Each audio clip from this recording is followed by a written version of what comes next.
Happy New Year's. My name is Ashley, and I'm going to talk about dating.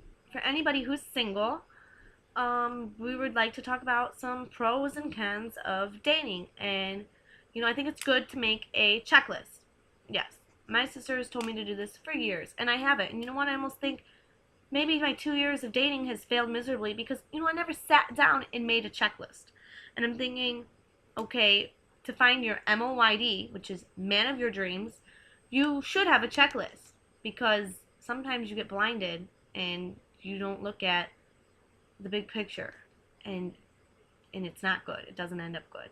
So I'm thinking, okay, some pros. Like, look for a guy who is affectionate, who shows affection and shows he cares for you. Someone who's not embarrassed to hold your hand in public. Like, please, you should be exceptionally happy to be seen with somebody like this. Or like yourself. Like, you need to be confident with yourself and know that you are special and you deserve a good man.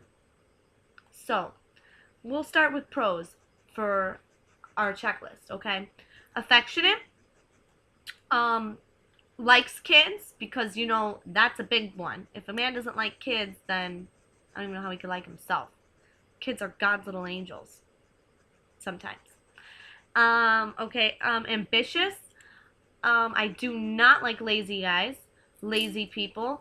So I would say, ambition is definitely a big one that should be on the list. Financially stable. He doesn't have to be rich, but I mean, at least have your bills paid and your shit together, okay? I don't want you to be calling me once a month because your phone got shut off and sorry, we couldn't talk for a few weeks because I didn't have a phone. No, that's not gonna work. I'm sorry, buddy, not gonna work. Preferably if he's in his 20s, at least past 23, he should at least have a place of his own by now, depending on his situation. I mean, maybe he's in college and he can't have his own place right now. Okay, I'd say also, you have to be attracted to somebody also in relationships. Looks aren't everything, but, being attracted to somebody is something. If there's no attraction, then there's not going to be any hot and heavy good stuff, and relationships need that as well, I feel. Funny. If a guy's not funny, can't make jokes, I'm falling asleep. Sorry. That's boring. I like somebody that can keep me on the edge of my seat. I like laughing. I like telling jokes. I like hearing people tell jokes. I love being in a good mood. I love comedy. I would laugh all day long with somebody. And I need someone that's funny, not boring, and that can make me laugh. Okay, some cons. Possessive. We've all dated guys that are possessive. That is saying, like, you're my bitch. That's my bitch. Like, no. I'm nobody's bitch, first of all. And you should never refer to me as a bitch. That's unclassy, and I don't appreciate that. I don't. Maybe you could say I'm your pretty little princess. Okay? Your little pony. But not a bitch. Don't ever refer to a girl that you care about as a bitch. Just saying. And another thing is jealous guys. Everybody in the world has other friends that are of other sexes, and it's just bound to happen. So don't say, oh, well, who's Chris that messaged you on Facebook? Listen, motherfucker, if you would look at his profile, he lives 1,500 miles away. That's my friend from New York. Don't have to worry about it. I don't see him hopping on the plane at LaGuardia, flying down here to O'Hare, okay? So, just don't be jealous because there's no point in it. And besides that, if you act jealous, sometimes it's because you're insecure with your own self. What are you doing? What are you hiding? It's not good, and it just leads to fights, and it's a turnoff. It's really a big turnoff. Being jealous is a turnoff. You need to be confident and happy with yourself before you can be happy with somebody else. And I strongly, strongly believe that. Let's see. Now, we all experimented and have fun and partied, but it's not really going to work when you're in a relationship with somebody that is just straight up hooked on drugs or alcohol. It's not going to work. I mean, that's no future for your kids. I could see maybe if they had a past and they overcome it, awesome. But don't try and be in a relationship with somebody that is on drugs, because they're not themselves, and they will use you, they will lie to you, and they will do everything they can pretty much just to get what they want and get their fix at the end of the day. And your feelings aren't going to matter. Your money's not going to matter. They don't care if it's your last fucking dollar. They need that fix. They're going to do what they have to do to get it. So don't date druggies or alcoholics if at all unavoidable. Okay? Um, Mama's boys, you guys, it's good when a guy has a good relationship with his family. Like, that is another pro. But don't be saying, my mom does this better. My mom does that better. My mom wouldn't do that. Don't compare your girlfriend to your mother. No. She does not want to hear that. Like, that is rude and inconsiderate. And I would think that if I was sitting there and all I was doing was getting treated negatively because I was being compared to some dude's freaking mom, I would be getting pretty pissed off. Because you know what? I'm my own person. I'm not your fucking mother. Okay? I'm your girlfriend. So don't compare me to your mother. If you don't like me and I don't compare to your mother and that's what you want, then keep looking for somebody else. Because who knows? There's probably some fool out there that will go for you. Okay, what else? Lazy guys. I don't like guys that sit around all day and do nothing. That is a turn off. Go outside, rake your yard, mow the grass, do something manly, build something, but don't sit around all day, every day on your couch. I understand people lounge, people enjoy their time off from work, whatever. That's cool. But please don't just be one of them unemployed bastards that sits on the couch and doesn't even try to get a job, that just watches freaking Lost all day, Survivor. Like, come on. Really? Like, do something with yourself. Freaking no girl's gonna be attracted to that, and you're not gonna go anywhere. Okay, another thing. Don't go through my phone, don't go through my Facebook, and don't try and read my emails. Please and thank you. That is all my private information, and what I choose to display publicly is what I choose to display publicly, and what you choose to display is what you choose to display. So I'm not gonna stalk your shit, and I would expect that you don't stalk mine as well. Like, if I caught a guy going through my phone, that would be it. I don't care whether I was hiding something or I wasn't. Don't look through my phone, because if you don't trust me, then I don't want to be around you. Like, that at all. That is disgusting, and people that do that stuff, it pisses me off. Seriously. I would not go through my boyfriend's phone. No. Mm-mm. No way. Because if I'm with a guy, it's because I trust him. Alright? Not because I'm looking for a fight.